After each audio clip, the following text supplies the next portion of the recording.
Hello guys, I'm Amy. Welcome to my video. I'm going to introduce one case which is similar to the movie Witness for the prosecution. Follow my steps. I'm sure you can find out how to read the legal file and how to consider and judge the case clearly. This case is from Google Scholar and I have typed the website address in the screen. I strongly encourage you to read the original case file. And now, let's start today's content.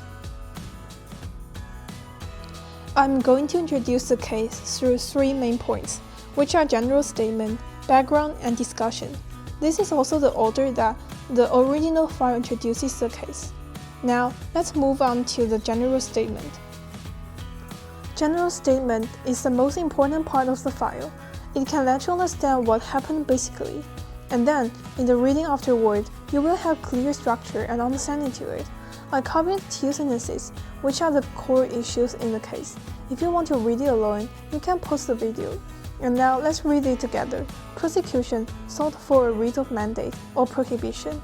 After the court quashed subpoenas duties taken, the case involved with privilege against self-incrimination, the Fifth Amendment, and psychotherapist patient privilege.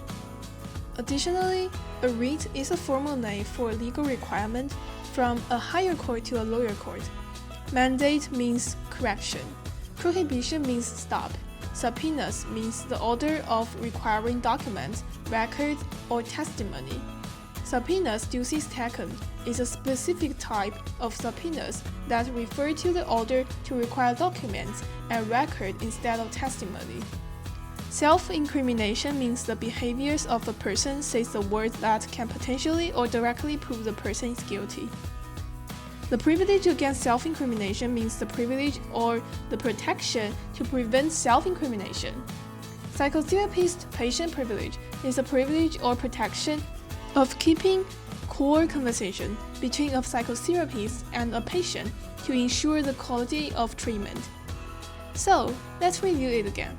The first sentence means the court quashed subpoenas that required defense to provide documents and records, but we don't know the type or content of those documents and records, and then prosecution asked the higher court to stop or correct the verdict reached by the lower court, which means prosecution thought there were mistakes in the trial. The second sentence introduces the privileges that involved in the case. They are the privilege against self-incrimination and the psychotherapist patient privilege. If you are still confused, I encourage you to read the original file for a more detailed version. Background introduces what happened before the trial began.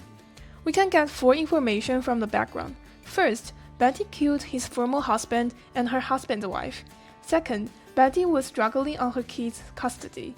Third, the first criminal trial she admitted the killing. However, there was a witness could prove her mental state was bad in that time. Fourth, the point to solve the case was the psychological records.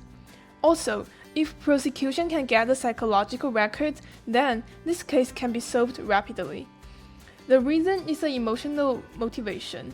Betty was unhappy with her husband and she was struggling on her kids' custody, which can be regarded as inadequate but strong motivation of killing.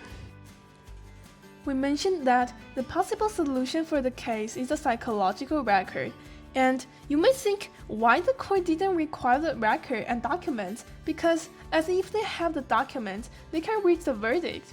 However, there are reasons.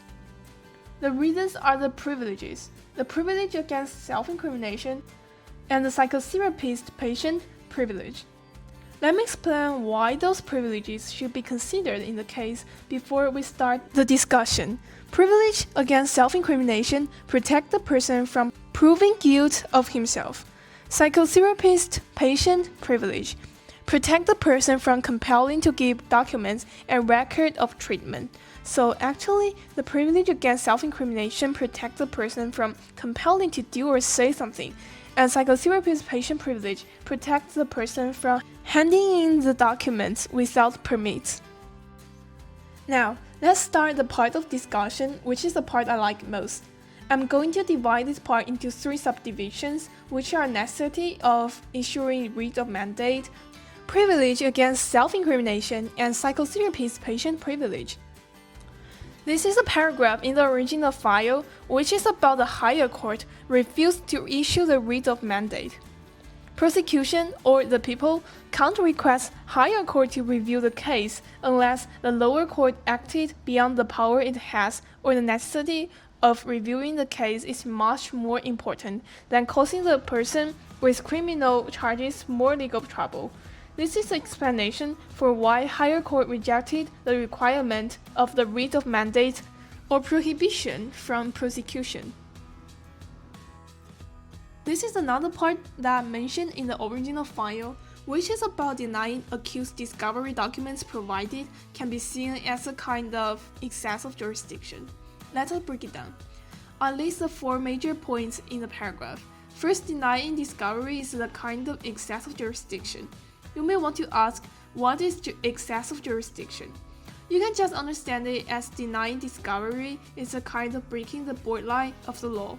And then, the second part, prosecution's right to review, especially the discovery order with no legal support. It means the court understands some of the discovery may have no legal support. However, since denying discovery is a kind of excess of jurisdiction, so the prosecution has the right to review the order to prepare for the trial fully.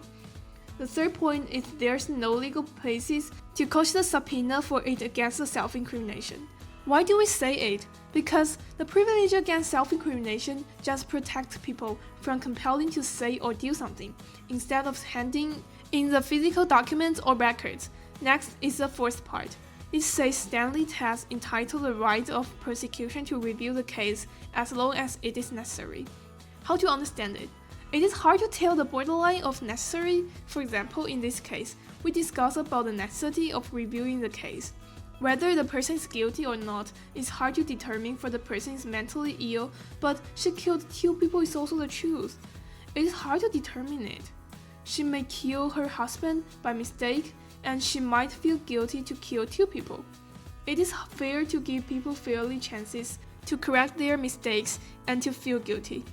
I still encourage you to read the file and share your feelings of this case to me.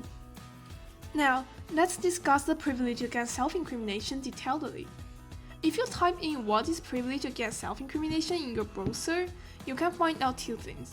The first thing is this privilege comes from 5th Amendment. And then, this privilege protects individuals from being compelled to testify things that could incriminate them in a criminal trial. I mentioned before, this privilege just protects people from saying or doing something instead of handing in the physical documents or records. The court found out this problem at the time close to the end. Then, they paid attention to psychotherapist patient privilege, since the greatest problem of reaching a verdict is whether the documents should be required or not. Psychotherapist patient privilege is a legal rule that protects confidential communications between a patient and psychotherapist. However, that's a situation that can be seen as the person waives the privilege voluntarily. Some officers testified that Betty had told them some important confidential information to the doctors. However, there's still no evidence, such as videos or disclosing documents, can prove this point.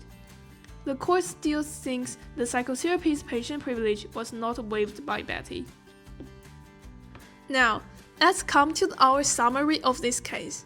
How does it inspire you? I have a point. Do you remember prosecution asked the court to require those psychological documents of Betty? However, the court rejected this promotion. The core reason is that the court thinks this behavior may reduce the burden of proving for prosecution. You may say it should be a good thing of reducing the burden for prosecution. When you think it carefully, you can find out the problem. For example, if the court allowed prosecution to disclose those confidential information between Betty and her doctor, what will happen? Juries may get the information that Betty said, "I really hate my husband. I really want to kill him." They would think it is the emotional reasons for Betty to kill her husband. If you are the lawyer of defense, how you can prove Betty is innocent?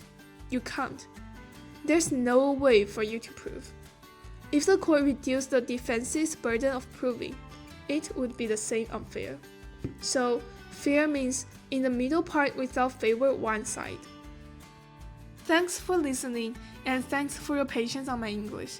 I'm Amy, and I'm happy you can watch my video. If you like my video, please don't forget to like and subscribe. Well,